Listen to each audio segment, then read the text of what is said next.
Salut, c'est Christine de la chaîne Felle de Cristal avec un nouveau manteau! Lui, au moins, le zipper, il fonctionne. J'avais un manteau qui était rendu, ça faisait 4 ans que le zipper, il réouvrait tout seul. Il tenait juste par les snaps, ce qui est pas super avec les froids qu'on a ces derniers temps. Aujourd'hui, vendredi, c'est super doux. Je sais que ça va retomber très froid demain, mais j'en profite pour faire ma petite marche pour continuer à ramasser des médailles. Donc, aujourd'hui, réponse à RPG, oui, je veux juste dire, le manteau, il faut que je dise merci à ma maman. Elle regarde pas mes vidéos, mais merci maman. J'ai 41 ans, puis elle m'achète un manteau. Parce qu'elle savait que j'avais pas le temps de magasiner. Puis elle fait, ah, j'ai trouvé ce manteau-là, si t'aimes pas la couleur, c'est pas grave, je vais le garder, puis... J'étais comme, non, mais il est bleu. Il est bleu gris, puis il est super, très chaud, très confortable. Parfait pour les marches, avec un gros capuchon. Mais voilà, fait que c'est ça. Fait que merci maman. Donc, voilà, réponse à RPG à Week. La question 39, qui est une question, si vous avez écouté mon très grand vidéo, parce que j'ai l'impression que c'est toutes des gros vidéos que je fais ces derniers temps, je vais essayer de faire une petite vidéo. Je vais probablement échouer.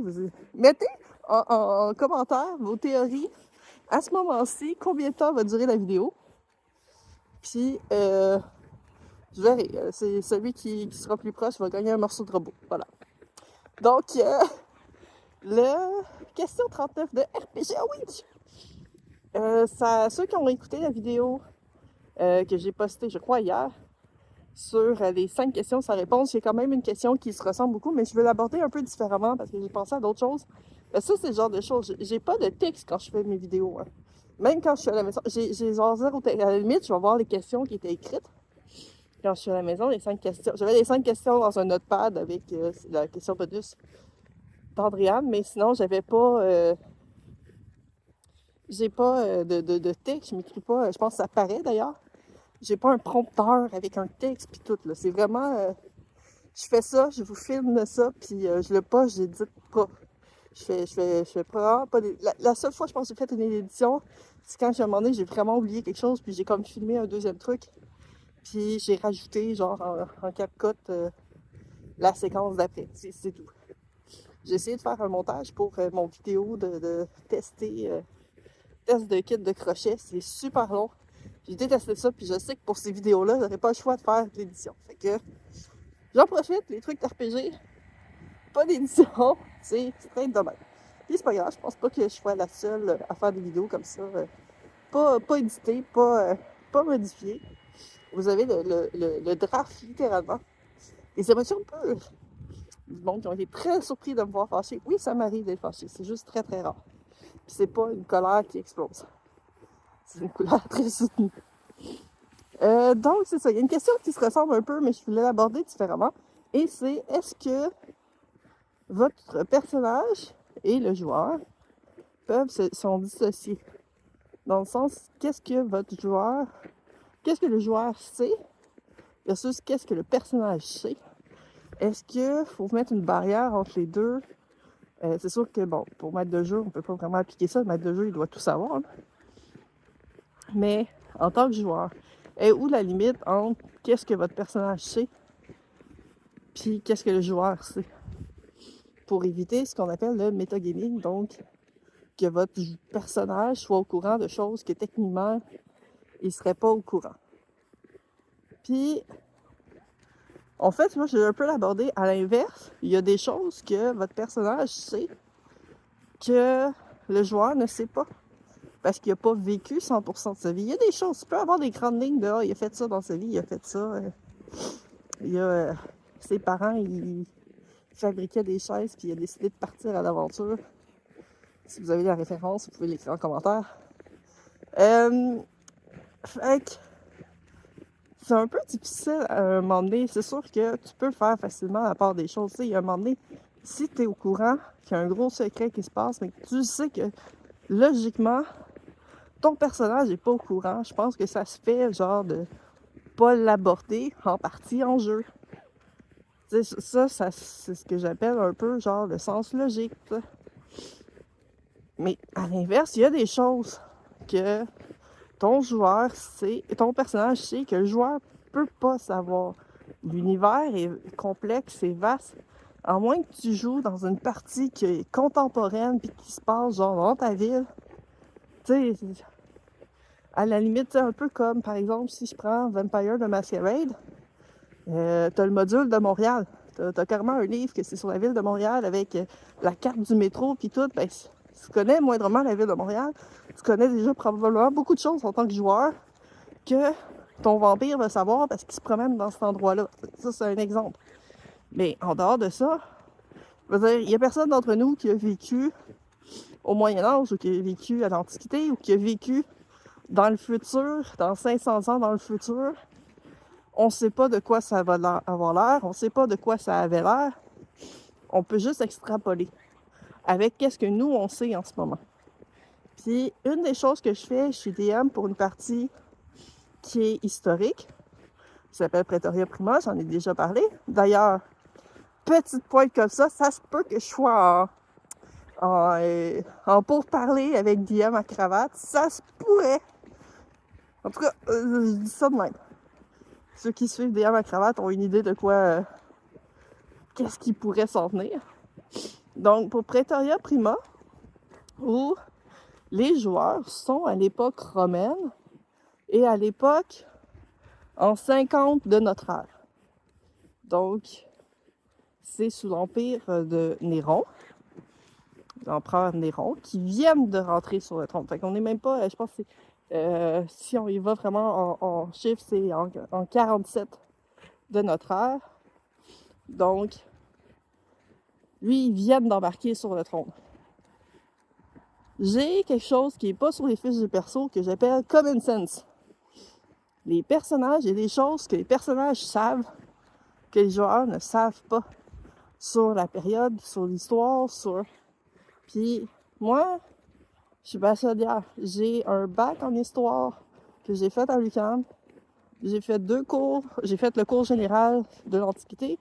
J'ai fait 2 cours spécifiques sur la période romaine. Puis j'ai fait un cours sur la mythologie gréco-romaine. J'ai fait un travail d'études sur Agrippine, la mère de Néron. Je connais beaucoup, j'ai lu beaucoup et je connais beaucoup cette période-là sur les us et coutumes des gens. Pas juste genre tel empereur, parce que de base je suis pourrie. Dans les noms et les dates, je suis vraiment pourrie. Ce qui est quand même ironique d'avoir un bac en histoire puis pas être capable de se souvenir d'un putain de date ou d'un putain de nom. Mais pour tout savoir, les affaires de comment est-ce que les gens pouvaient se laver puis se torcher dans l'Antiquité, ça, je suis capable de te donner des détails. Donc, je connais beaucoup sur la vie des gens, autant la haute société que la basse société, les différents quartiers de Rome. Je me suis renseignée beaucoup là-dessus, surtout quand j'ai commencé à lire le livre de ce jeu de rôle-là. Disponible chez le Guillaume Archiviste. Petite plug pour mon ami Philippe. Je vais mettre le lien en commentaire si jamais le livre vous intéresse. Je pense qu'il y a encore le livre de base puis le livre de l'écran du maître. Puis il y a des ressources qui existent en ligne qui n'existent plus parce que la compagnie a fait faillite, je crois. Mais si vous voulez plus de ressources, il y a des scénarios de plus, il y a des aides, des guides, des choses comme ça. Puis l'information, ça va me faire plaisir de partager ça, mais... Fait que je connais beaucoup comment est-ce que ça fonctionnait. Le principe, c'est un... Vous entendez, il y avait de l'esclavage à l'époque, puis c'est pas le même genre d'esclavage que qu'est-ce qui se passait aux États-Unis avant la sécession. Donc, c'est très différent. Les relations que les gens avaient, les relations entre le couple, les relations avec les enfants, les relations avec les esclaves, les relations en public, en privé. C'est le genre d'information que c'est pas tout le monde. Là, vous allez dire, ouais, mais on n'a pas besoin de savoir tout ça dans un jeu de rôle. Exact. Sauf que moi, ma partie, vous enquêtez sur un meurtre. Vous devez savoir pourquoi est-ce qu'il a été tué, la personne. Puis toutes les implications. Puis la personne qui a été tuée, c'est un sénateur. Donc, c'est une personne de la haute société. Ce qui peut avoir un impact sur l'empereur qui vient tout juste d'être élu. Ben, élu nominé, là. Enfin, qui vient de prendre le pouvoir. Il a plus été mis sur le trône par sa mère, mais ça, c'est une autre problématique. Fait que, si t'es pas au courant de comment la société évolue, c'est très difficile de faire certaines réflexions parce que ton personnage va être biaisé par qu'est-ce que le joueur sait. Le joueur, qu'est-ce qu'il sait? C'est sa vie de tous les jours. Puis ce que j'aime bien, c'est que je le précise, dans la Praetoria Prima, il y a des femmes qui sont engagées dans cette Praetoria Prima et ils ont un statut militaire au sein de la Praetoria Prima qui est équivalent, parce que la Praetoria est comme une copie de l'armée romaine, fait que t'as des curions, centurions, tout ça. Ça se peut qu'il y ait des femmes qui aient des titres dans ces branches-là, puis ils vont être traités selon leur titre militaire quand ils sont au sein de la Praetoria Prima, mais lorsqu'elles sont en civil, ben ce sont des femmes. Fait que oui, c'était une époque qui était aussi très misogyne en public.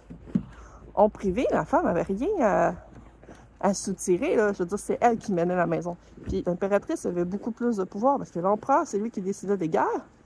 C'est l'impératrice qui gérait l'empire. C'est elle qui gérait la maison. L'équivalent de la maison, entre guillemets, c'était souvent l'impératrice qui gérait ça. Fait que ça, c'est une affaire de société qui est très différente, qui s'est perdue après l'Empire romain, qui s'est retrouvée un petit peu plus l'époque moderne, là, quand la femme qui gère le foyer, c'est revenu un peu ce principe-là, mais c'était vraiment intense. Donc, le côté très militaire, c'est les hommes qui géraient ça, et les femmes avaient un côté qui était aussi très important. Puis c'est pour ça que la Praetoria Prima recrutait aussi des femmes, parce que de base, il y a des choses qu'une femme est capable d'aller soutirer comme information qu'un homme ne sera jamais capable de faire. Vous avez déjà tout en tête, qu'est-ce que je veux dire. Mais, fait que c'est ça. Fait que si t'es pas au courant de comment la dynamique se passe, c'est plus difficile de pouvoir jouer au jeu puis de comprendre le jeu. Puis moi, j'ai toujours le skill common sense que à n'importe comment dans la partie, ils n'ont pas besoin de jouer un dé ou quoi que ce soit. Le joueur peut se tourner vers moi et dire « C'est logique que mon personnage... Y a-t-il quelque chose que mon personnage devrait savoir à ce moment-ci par rapport au contexte? » Puis tu sais, c'est aussi con que ils sont bloqués quelque part puis ils se demandent qu'est-ce que mon personnage devrait savoir. Puis ça m'est déjà arrivé de me tourner vers un joueur puis de faire comme « Il me semble que c'est l'heure d'aller prendre un sauna. Il me semble que c'est l'heure que normalement tu irais au sauna. » Puis ben oui, ça se peut qu'il découvre des choses au sauna. Mais c'est parce que logiquement, son personnage, à ce moment-là de la journée, c'est le moment des hommes d'aller au sauna, parce que des jours, c'est les hommes, des jours, c'est les femmes. Fait que je fais comme, hey, on va aller au sauna, ça va nous rafraîchir les idées. Parce qu'il y a des bains froids, fait que tu peux te rafraîchir les idées. Tu peux les réchauffer aussi. Donc, ils vont au bain public, ils s'en vont au sauna, ils s'en vont se rafraîchir, ils vont changer les idées. Là, après ça, de là, selon qu'est-ce qu'ils observent, selon qu'est-ce qu'ils rencontrent, là, ils peuvent faire des jets pour essayer de chercher plus loin. Jamais le joueur a pensé. T'sais, quand est-ce, dans ta vie de personnage, tu te dis, je vais aller prendre un bain? Genre, bon, j'ai parlé que j'ai un personnage qui prenait un bain 3 fois par jour, mais quand est-ce, en tant que joueur, tu décides, faut que j'aille prendre un bain? Jamais! Jamais c'est le genre de choses que tu vas penser. Dans une époque où est-ce que l'hygiène est ultra importante, ben oui, c'est le genre de choses que vos personnages, même s'ils sont en train de faire une enquête, le temps avance, à un moment donné, ils vont dormir, ils vont aller manger, des choses comme ça. Fait que, il y a des fois, je leur dis, là, il est rendu tard. C'est plus sécuritaire d'être dans les rues de Rome, vous êtes mieux de rentrer. Vous pouvez rester. Ils sont libres à eux, ils sont pas obligés d'écouter non plus qu'est-ce que je dis.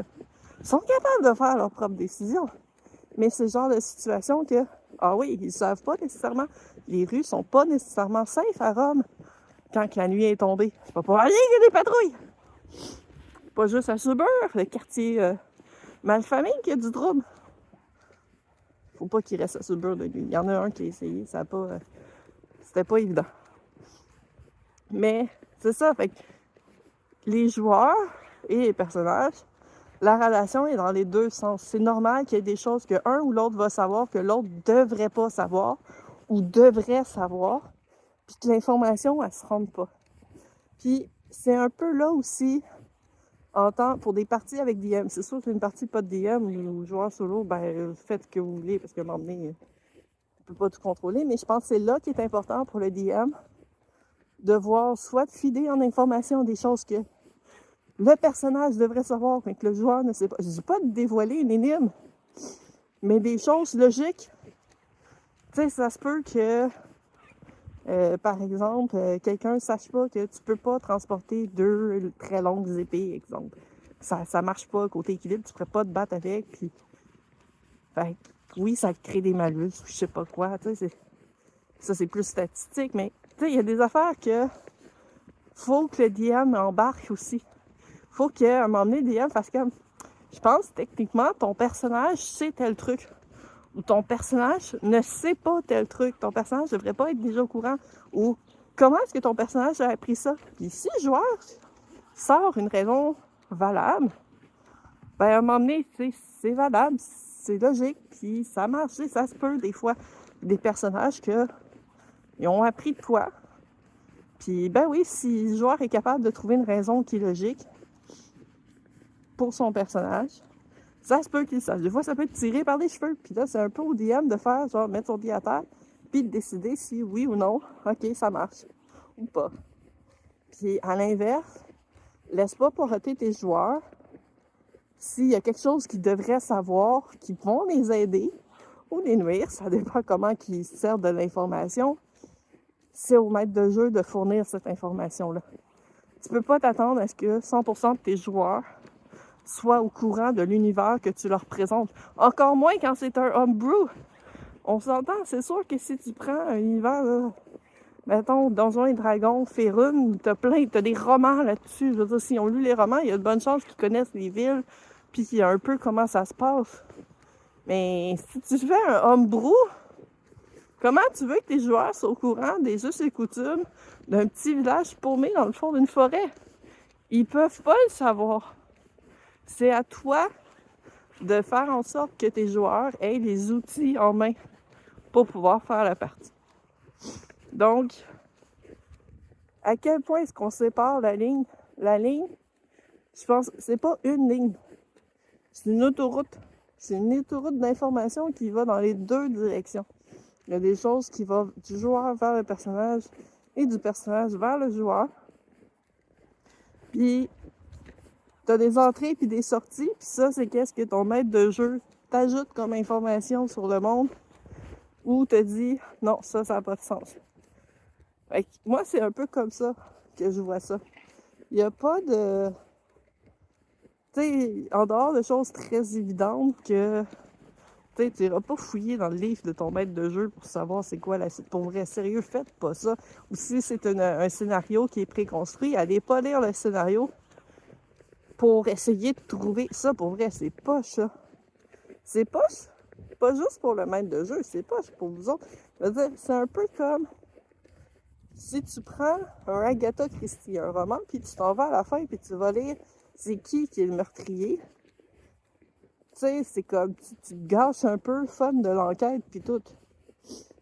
Et dire, c'est ça qui est comme, ben, à l'inverse, si tu regardes, mettons, les Columbo, tu le savais dès le début c'était qui le criminel. C'était plus le trip de savoir comment est-ce que Columbo va découvrir le criminel. Et ça, c'était comment est-ce que cette série-là te montre. D'ailleurs, il y a un seul épisode où tu sais pas c'est qui le criminel. Puis je pense que c'est la nièce de Columbo qui se fait enlever. C'est vraiment genre, il est vraiment au cœur de l'action. Cet épisode-là m'a marqué beaucoup plus justement parce que je savais pas c'était qui. Fait que ça brisait un peu la routine. Fait que pour vrai, si tu vas lire le scénario, ou c'est sûr si tu as déjà fait le scénario puis que tu le refais avec d'autres mondes, ben ça se peut que tu explores des trucs que tu n'as jamais fait, mais essaie de pas faire des trucs pour refaire exactement le même scénario. Tu vas te gâcher un peu ton fun à toi. Tu vas gâcher le fun autour des gens, autour de la table. Du DM qui va avoir l'impression de, ben, je sers à quoi, tu sais. Puis peut-être que le DM va avoir prévu des choses différentes du scénario. Qu'il va avoir rajouté des trucs que tu sais pas, puis que tu vas avoir genre skippé parce que tu vas avoir déjà fait du point A au point D en skippant B et C, tu sais. Fait que je pense que c'est ça. C'est vraiment faire la part des choses, avoir du plaisir. Je pense que j'ai quand même répondu de façon assez différente par rapport à mon autre vidéo.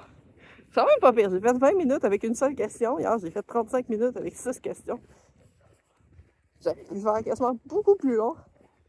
Je suis en train de me demander est-ce que je fais une vidéo de 2 heures avec les réponses aux questions qu'a fait Cactus Fée et Balthazar dans leur vidéo.